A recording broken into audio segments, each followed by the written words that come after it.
অনেকেই বলছে যে প্রাইম মিনিস্টার আমাদের ওয়েস্ট বেঙ্গলের ভোটের প্রচারে এসে যে ঝালমুড়ি খেয়েছে সেটা একটা বিহারি ছেলের দোকান থেকে, যে কোনো বাঙালি ছেলে বা বাঙালি দোকানদার পেলো না, বিহারি বেঙ্গলে এসে বিহারি দোকানদারের দোকান থেকে ঝালমুড়ি খেতে হলো।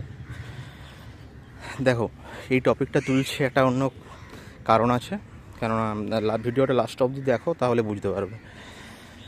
এটা কোনো মানে একটা পলিটিক্যাল ডিসকাশন নয়, ঠিক আছে? তো এই যে যে ছেলেটার থেকে খেলো, ছেলেটার নামটা আমার ঠিক মনে পড়ছে না, টাইটেলটা একটু সাউ, ওটা বিহারি ছেলে, ঠিক আছে?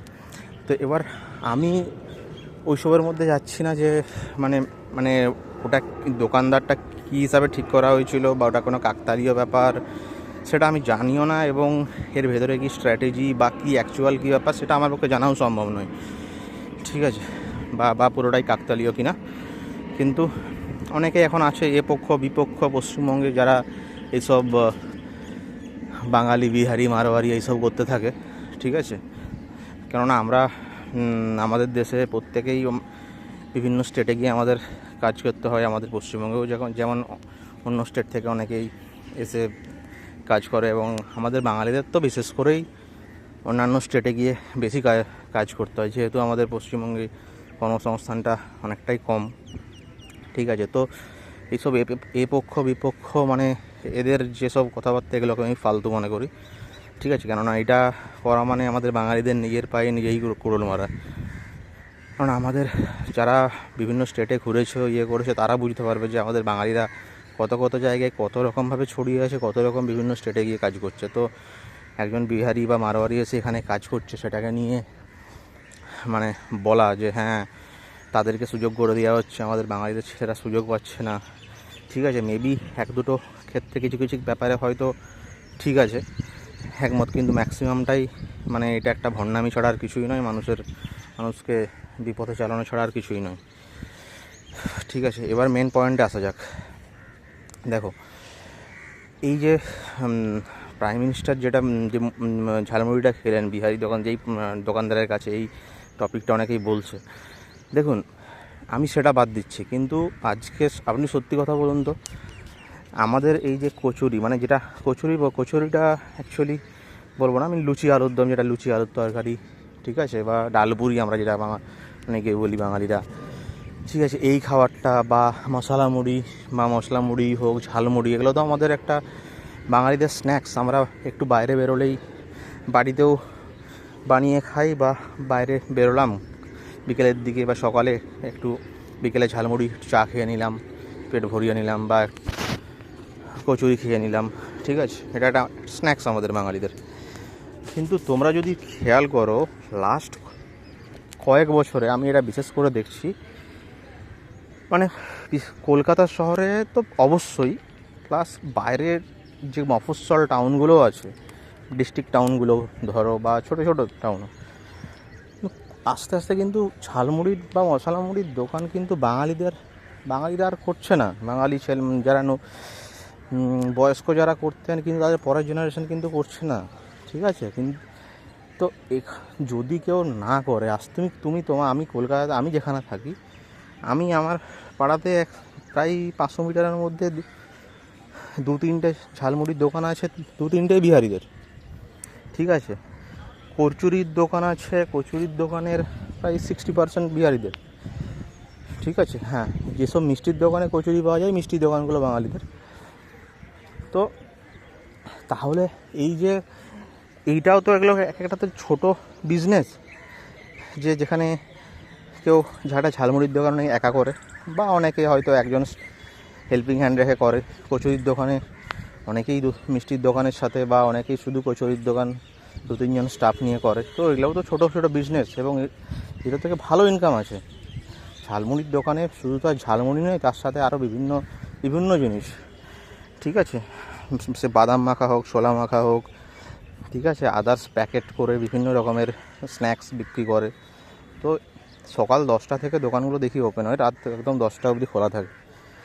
তো ভালো রকম ইনকাম আছে, ঠিক আছে? তো বাঙালি ছেলেরা, ঠিক আছে, আমি এটা বলছি না যে কেউ মানে সবাই তো অ্যাকাডেমিক্যালি খুব ভালো ইয়েতে গেছে বা ভালো চাকরি পাওয়ার যে স্কিল আছে সবার তো নয়, কিন্তু যারা আবার একটু কম স্কিল আছে বা ইয়েতে অনেকেই তো এগুলো তো লো ইনভেস্টমেন্টের বিজনেস, বা যাদের ফ্যামিলিতে এটা অলরেডি যার বাবা এটা করে এসেছে সেই ছেলে তো অবশ্যই করতে পারে, যদি তার সে মনে করে যে না ব্যবসাটাকে এগিয়ে নিয়ে যাব, বা তার হয়তো একাডেমিক ব্যাকগ্রাউন্ড অতটা ভালো নয়, বা সে হয়তো ভালো কোনো চাকরিতে যেতে পারছে না, বা সে যদি চাই যে সে বিজনেসটা করবে অবশ্যই করতে পারে।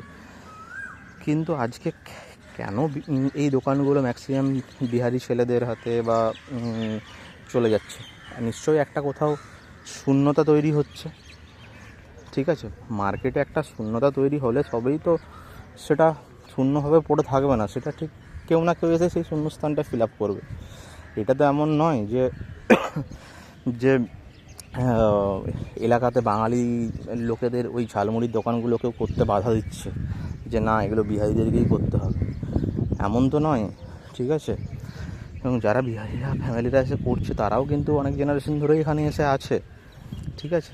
এবং তাদেরকেও যেমন কেউ বাধা দিচ্ছে না, আবার বাঙালিদেরকেও কোনো ছেলেকেও বাধা দিচ্ছে না যে না তোমাদেরকে দোকান করতে দেওয়া হবে না, ঝালমুড়ির সমস্ত দোকান বিহারিদের থাকবে, ঠিক আছে? তাই আমার মনে হয় এই জিনিসগুলো, এই হিপোক্রেসিগুলো বন্ধ করা উচিত, এবং যারা বাঙালি ইউথ তাদেরও দেখা উচিত যে একটা যার বাবার এই দোকান আছে বা যে মানে কোনো কর্মসংস্থান পড়াশোনা করার পর সেরকম ভালো চাকরি জোটাতে পারছে না, কিন্তু আবার কি বা বিজনেস করার ইচ্ছে আছে ছোটো লেভেল থেকে, বা দোকান করার আছে, ঠিক আছে, বা খাবারের দোকান করার ইচ্ছে আছে, ঠিক আছে, যা সুটেবল মনে হবে সে কিন্তু এগুলো ছোটো লেভেলের ইনভেস্টমেন্ট করে অবশ্যই করতে পারে, ঠিক আছে? এটা ছোটো ঝালমুড়ির দোকান থেকে অনেকে বড় স্ন্যাক্সের দোকানও বানিয়েছে, এবং আমি চোখের সামনে দেখছি, এবং আমি যেই দোকান থেকে খাই সেই দোকানের আমি সেলস দেখে অবাক হয়ে যাই। অবশ্যই যেই বিহারি ছেলেটা আমার বাড়ির সামনে দোকানে আছে অবশ্যই সে খুবই হার্ডওয়ার্কিং, ঠিক আছে? শুধু ঝালমুড়ি বিক্রি করে না, তার সাথে প্রচুর আদার্স যেগুলো রিলেটেড স্ন্যাক্স সেগুলো সে রাখে, প্যাকেট বিভিন্ন ফুড রাখে, ঠিক আছে? তো তাই চাকরি নেই, অবশ্যই চাকরি নেই, কর্মসংস্থান অনেকটাই কম, কিন্তু তার মানে যে এই সামান্য 20,000 টাকার জন্য বাইরে গিয়ে বিভিন্ন অন্য স্টেটে গিয়ে একটা চাকরির জন্য চলে গেলাম, তো কেননা মাথায় আমাদের ঢুকে গেছে যে আমাদের চাকরি করতেই হবে, তো চাকরি যেহেতু এখানে আমি পাচ্ছি না তাহলে বাইরে চলে যাই, ঠিক আছে? কিন্তু এখানে যেই অপশানগুলো এখনও অ্যাক্সেস করা যাবে, যেগুলো এখনও এই অপশানগুলো আছে যেগুলোকে ইউটিলাইজ করা যাবে সেগুলোও কিন্তু দেখতে হবে। হ্যাঁ, মার্কেটে একটু চোখ কান খোলা রাখলে কিন্তু আমরা দেখতে পাবো জিনিসগুলো, প্রত্যেকটা স্পেস। আমি তো বললাম শুধু ঝালমুড়ি আর কচুরি, ঠিক আছে? তুমি অবশ্যই আমাদের যে আগে ডালপুরির যে টেস্ট, অবশ্যই কচুরি যেটা একটু দেখবে যেগুলো বিহারি বা ইউপির লোকেরা আছে যারা দোকানগুলো করে, ওদের টেস্ট আর আমাদের বাঙালি যেটা ডালপুরির টেস্টটা কিন্তু আলাদা, ঠিক আছে? আমাদের ডালপুরির টেস্টটা কিন্তু আমার সেটা একটা ব্যাপার আছে, ঠিক আছে? তো তাহলে এই দোকানগুলো ওদের সাথে চলে যাচ্ছে, আমি যাচ্ছে সেটা কেননা একটা শূন্যস্থান থাকলে তো করবেই সেটা, ওরাও করুক, আমাদের বাঙালির ছেলে মেয়েদেরও করা উচিত, ঠিক আছে? তো আরও আদার্স বিভিন্ন যেই বিজনেস আছে, কাজবাজ আছে, যেগুলো আস্তে আস্তে আমরা সেই মানে ইয়েগুলো আমরা হারিয়ে ফেলছি, আমরা সেই আমাদের নেক্সট জেনারেশন সেগুলোতে যাচ্ছে না, সেই ছোটো ছোটো বিজনেস, সেগুলো নিয়ে আমি পরে আলোচনা করব। তো আপাতত এই ভিডিওটা কেমন লাগলো বলো, আর তাহলে নিশ্চয়ই বুঝলে আমি যেটা বলেছিলাম যে এটা কোনো পলিটিক্যাল ভিডিও নয়, এখান থেকে একটা আমাদের শেখার ব্যাপার আছে, ঠিক আছে? Thank you. ভিডিওটা শেয়ার করো বন্ধুদের সাথে, ভালো লাগলে লাইক করো আর চ্যানেলটা সাবস্ক্রাইব করো। Thank you.